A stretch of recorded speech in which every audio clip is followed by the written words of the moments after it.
നമുക്ക് രേവതിയുടെ സച്ചിയുടെ നാളത്തെ നല്ലൊരു വിശേഷം കേട്ടാലോ? അതിനു മുമ്പായി ആദ്യമായി കാണുന്നവരുണ്ടെങ്കിൽ ചാനൽ ഇഷ്ടപ്പെട്ട ഒന്ന് സബ്സ്ക്രൈബ് ചെയ്യാൻ മറക്കരുത്. വീഡിയോ ഇഷ്ടപ്പെടുവാണെങ്കിൽ ലൈക്ക് ചെയ്യാനും നിങ്ങളുടെ വിലയേറിയ അഭിപ്രായങ്ങളൊക്കെ രേഖപ്പെടുത്താനും മറക്കരുതേ. നമുക്ക് നേരെ നമ്മുടെ വിശേഷത്തിലേക്ക് പോയാലോ?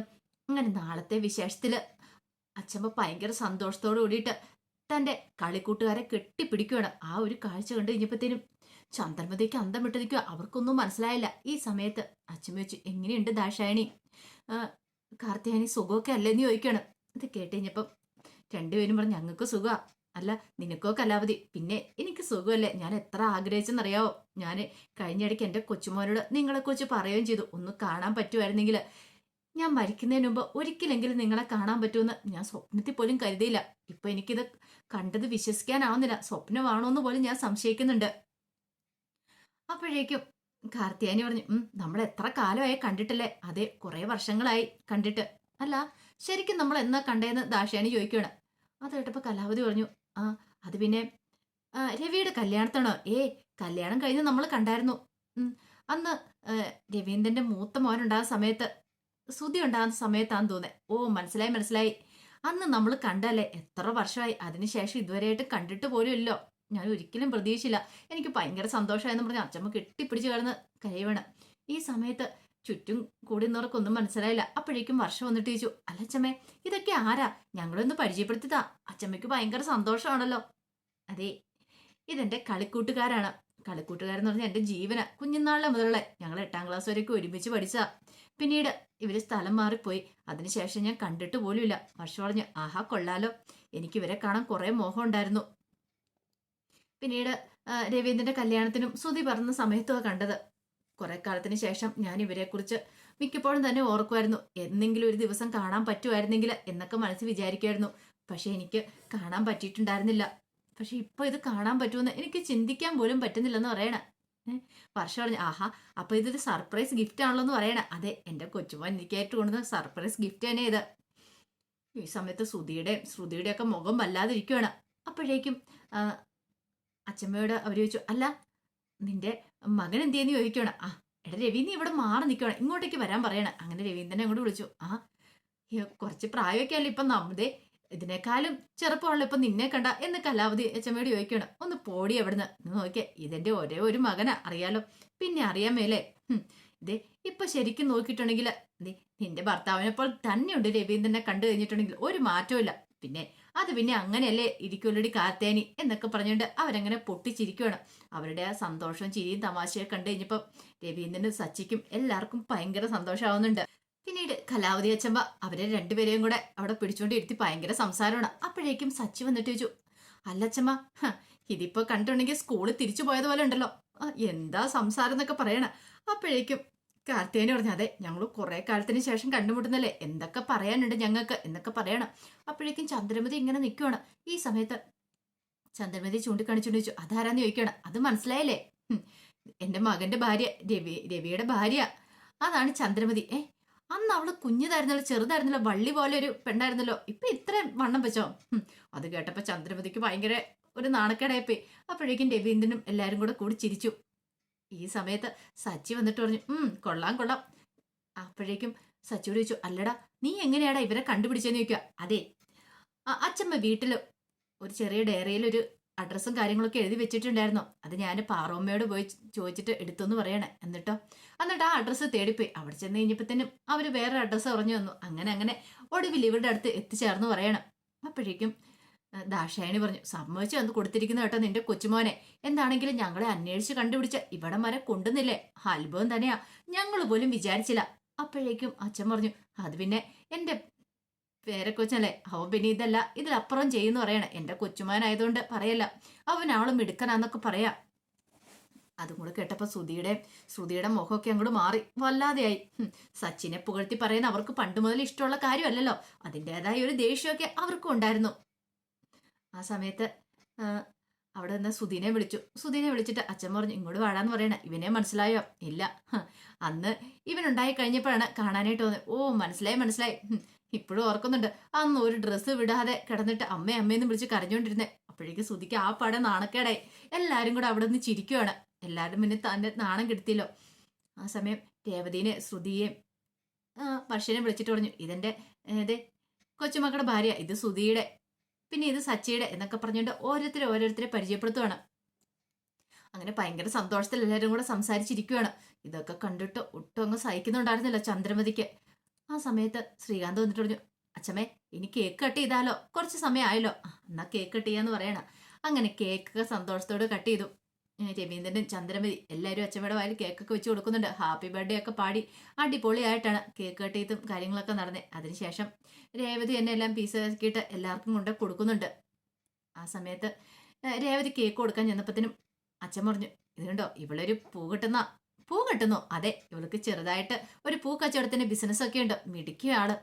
അപ്പോഴേക്കും ദാശായന് പറഞ്ഞു, ദേ രേവതിയെ കണ്ടിട്ട് ഞങ്ങൾക്കിപ്പോ എന്താ തോന്നറിയാവോ, നിന്റെ ചെറുപ്പകാലം നീ ചുറിയൂർക്കോടെ അല്ലേ ഓടിപ്പാഞ്ഞു കിടക്കുന്നേ, അതേ ഒരു ഇത് എനർജിയെ കണ്ടു തോന്നേ. അതെ അതെ, അതുപോലെ തന്നെ ഇവളെന്നും പറഞ്ഞു. ചന്ദ്രമതിയുടെ മുഖമൊക്കെ അങ്ങോട്ട് മാറി വല്ലാതെ ആയിപ്പോയി.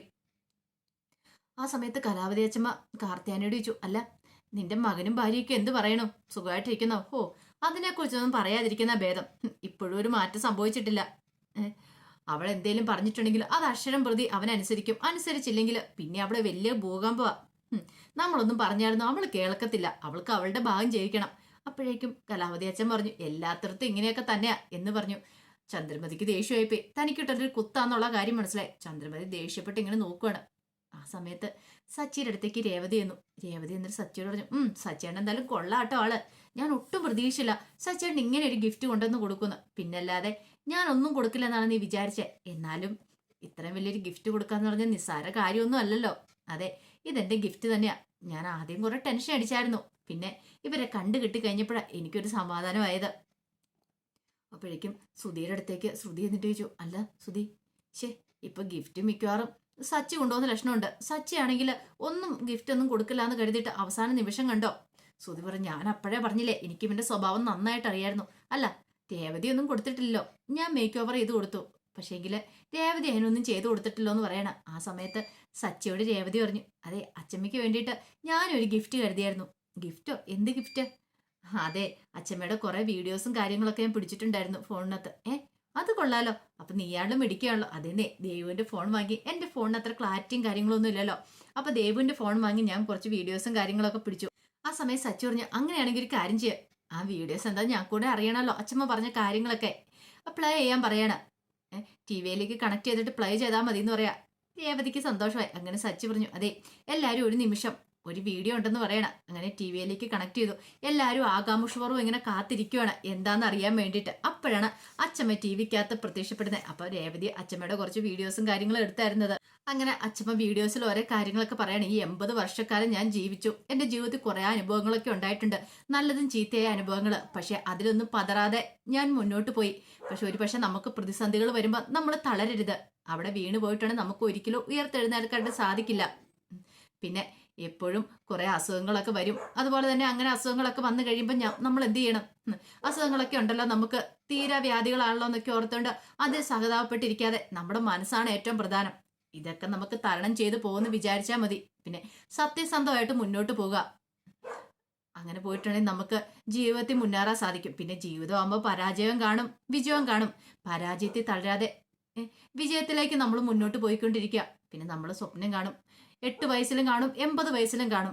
ഞാൻ സ്വപ്നം കാണും. ആ സ്വപ്നം കണ്ട് നമ്മൾ നേടിപ്പിടിക്കാൻ നമ്മൾ ശ്രമിച്ചുകൊണ്ടേ ഇരിക്കണം. അങ്ങനെ വലിയൊരു കാര്യം തന്നെയാണ് അച്ഛമ്മ ഇങ്ങനെ പറയണേ. എല്ലാം കേട്ട് കഴിഞ്ഞപ്പോഴത്തേനും എല്ലാവർക്കും ഒരു കാര്യം മനസ്സിലായി. അച്ഛമ്മയ്ക്ക് ഈ പ്രായത്തിൽ അച്ഛമ്മയ്ക്ക് ഇങ്ങനെയൊക്കെ പറയാൻ സാധിക്കുന്നുണ്ടെങ്കിൽ അത് അച്ഛമ്മയുടെ മനസ്സ് മാത്രമാണ്. അച്ഛമ്മ ഇത്രയും കാലം ജീവിച്ചിരുന്നതിന്റെ ജീവിത രഹസ്യം ഇതൊക്കെ തന്നെയാണ്. അച്ഛമ്മ തന്റെ ചെറുപ്പകാലത്തെ പല കാര്യങ്ങളും പറഞ്ഞു. എല്ലാം കഴിഞ്ഞ് കഴിഞ്ഞപ്പോഴത്തേനും എല്ലാവരും സന്തോഷത്തോടെ കൈകൊട്ടുവാണ്. രേവതിയാണ് ഇതിന് കാരണമായി തീർന്നത്. അപ്പോഴേക്കും രവീന്ദ്രൻ പറഞ്ഞു, മോളെ കൊള്ളാം, ഇത്ര ഒരു ഇന്റർവ്യൂ അല്ലെങ്കിൽ ഇത്ര ഒരു കാര്യങ്ങൾ അമ്മയെ കൊണ്ട് നീ പറയിപ്പിച്ചല്ലോ. എനിക്കിപ്പോ അമ്മയെ ഓർത്ത് എന്റെ അമ്മയെ ഓർത്ത് അഭിമാനം തോന്നുന്നൊക്കെ പറയണം. ചന്ദ്രമതി ആണെങ്കിൽ ഇങ്ങനെ അത് സഹിച്ചു കൊണ്ട് ഇങ്ങനെ വല്ലാത്തൊരു ദേഷ്യത്തിൽ നിൽക്കുക. ചന്ദ്രമതിക്ക് ഒട്ടും അതും കൂടെ സൂഹിക്കുന്നുണ്ടായിരുന്നില്ല.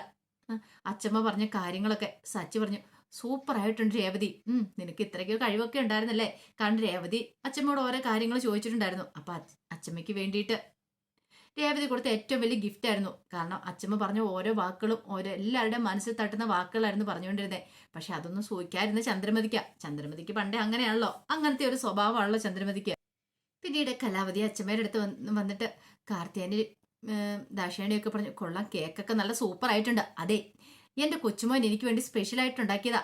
ഇങ്ങോട്ട് വാ ശ്രീകാന്ത് എന്നൊക്കെ പറഞ്ഞ് വിളിച്ചു. ശ്രീകാന്ത് വന്നു. അതെ, ഇവൻ വലിയൊരു ഷെഫൊക്കെയാ, നന്നായിട്ട് കുക്ക് ചെയ്യും, നല്ല രുചിയുണ്ട് കഴിക്കാനായിട്ട് എന്നൊക്കെ പറയാം. ആഹാ, കൊള്ളാലോ എന്നൊക്കെ പറയണം. ഇത് കണ്ടപ്പോ ശ്രുതിയോട് പറഞ്ഞു, നന്നായിട്ട് പുകഴ്ത്തുന്നുണ്ടല്ലോ ശ്രീകാന്തിനെ. ഒരുപക്ഷെ ശ്രീകാന്തിനാണോ സ്പെഷ്യൽ ഗിഫ്റ്റ് പോകുന്നത്, അതാർക്കറിയാം, കണ്ടറിയാം, അത് അച്ചമ്മയ്ക്കെല്ലാം അറിയത്തുള്ളൂ എന്നൊക്കെ പറയണം.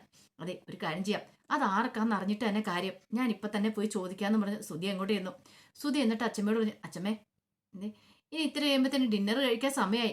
ആ സമയത്ത് സച്ചു പറഞ്ഞു, എടാ ഇപ്പൊ നീ 2-3 പീസ് കേക്ക് കഴിച്ചല്ലേ ഉള്ളൂ, ഇപ്പോഴേ നിനക്ക് വിശക്കാൻ തുടങ്ങിയോ? അതല്ല, അതിനുമുമ്പ് ആ സ്പെഷ്യൽ ഗിഫ്റ്റ് ആർക്കാന്ന് അറിയുവാണെങ്കിൽ. ഓ അതാണല്ലേ, അപ്പൊ അതാണ് നിനക്ക് പ്രധാനം. അച്ഛൻ പറഞ്ഞു, ആ അതാണോ കാര്യം, അങ്ങനെയാണെങ്കിൽ അതിപ്പൊ തന്നെ പറഞ്ഞേക്കാം. പിന്നീട് ചന്ദ്രമതിയെ വിളിച്ചു. ചന്ദ്രമതി, എന്റെ ബാഗ് മുറിയിലിരിപ്പുണ്ട്, അതിങ്ങ് പോയി എടുത്തോണ്ട് വരാൻ പറയണം. ശരി അമ്മയെന്നും പറഞ്ഞ് ചന്ദ്രമതി ഭയങ്കര സന്തോഷത്തോടെ ബാഗ് എടുക്കാൻ പോയി. അങ്ങനെ ചന്ദ്രമതി പോയി ബാഗ് എടുത്തോണ്ട് വന്നു. അപ്പൊ അതിനകത്തുനിന്ന് ഒരു ജ്വല്ലറി ബോക്സ് പോലെ ചെറിയ ബോക്സ് ഉണ്ടായിരുന്നു. ആ ബോക്സ് എടുത്ത് അച്ഛമ്മ നേരെ പൂജാമുറിയിലേക്ക് പോയി ഒരു നിമിഷം കണ്ണടച്ച് പ്രാർത്ഥിച്ചു. പിന്നീട് അതുമായിട്ട് പുറത്തേക്ക് വന്നു. പിന്നീട് അച്ഛമ്മ അതിനകത്തുനിന്ന് ആ ഒരു സ്വർണ്ണ പതക്കം എടുക്കണം. ഇതെടുത്ത് കാണിച്ചിട്ട് പറഞ്ഞു, അതെ, 6 തലമുറകളായിട്ട് ഇത് എല്ലാവരും കൈമാറിക്കൊണ്ട് വന്നിരുന്നു ഒരു സ്വർണ്ണ പതക്കമാണിത്. ഇതിനിയിപ്പൊ കൈവെക്കാൻ യോഗ്യതയുള്ള ആർക്കാണോ അവർക്കാണ് ഞാനിത് കൊടുക്കാൻ പോകുന്നതെന്ന് പറഞ്ഞു. അപ്പോഴേക്കും ശ്രുതിയോട് പറഞ്ഞു, അതെ, നമുക്ക് കിട്ടുമോ നോക്കാന്ന് പറയണേ. ചന്ദ്രമതിയുടെ ഭാമ പറഞ്ഞു, കണ്ടില്ലേ, ഉം, ഉം, നല്ല സ്വർണ്ണക്കെട്ട് തന്നെയാന്ന് തോന്നേ. അതെ അതെ, മിക്കവാറും എനിക്കേ ഇത് കിട്ടാൻ വഴിയുള്ളൂ എന്ന് പറയണ. ആ സമയത്ത് മഹിമ വർഷയോട് പറഞ്ഞു, അല്ല, ഈ കുടുംബത്തിലേക്ക് നല്ല വീട്ടിൽ കല്യാണം കഴിച്ചു വന്ന നീയല്ലേ, അപ്പൊ പിന്നെ നിനക്കായിരിക്കും കിട്ടാൻ പോകുന്നേ. അമ്മയൊന്നും മിണ്ടാതിരിക്കമ്മയെന്നൊക്കെ വർഷ പറയും ചെയ്തു. വർഷയ്ക്കും ഈ സ്വർണ്ണത്തോടൊന്നും താല്പര്യം കാര്യങ്ങളൊന്നും ഇല്ലല്ലോ. അപ്പോഴേക്കും ശ്രുതിയോട് പറഞ്ഞു, ഓ അതിന്റെ വില എത്ര ആയിരിക്കും എന്ന് അറിയായിരിക്കുമോ? ആർക്കറിയാം എന്നൊക്കെ ഇങ്ങനെ ശ്രുതി ഒരു ഒഴുക്കം പട്ടി പറഞ്ഞു. ആ സമയത്ത് അച്ചമ്മ പറഞ്ഞു, അതെ, ഇനി ഇതിപ്പോ കൈ വെച്ചോണ്ടിരിക്കാനുള്ള യോഗ്യതയുള്ളത്. അപ്പോഴേക്കും ചന്ദ്രമതി പറഞ്ഞു, അമ്മ ആർക്കമ്മയെന്ന് ചോദിക്കുകയാണ്.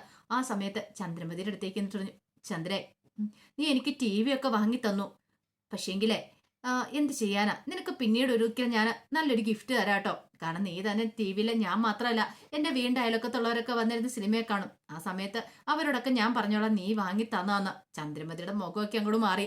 ചന്ദ്രമതിക്ക് കിട്ടുമെന്ന് പ്രതീക്ഷിച്ചിരുന്ന ചന്ദ്രമതി, പക്ഷെ ഒരു നിമിഷം കൊണ്ട് ചന്ദ്രമതി ഒന്നും അല്ലാതായി തീർന്നു. അപ്പോഴേക്കും സുധിയുടെ ഒക്കെ പ്രതീക്ഷ തനിക്ക് കിട്ടുമെന്നായിരുന്നു.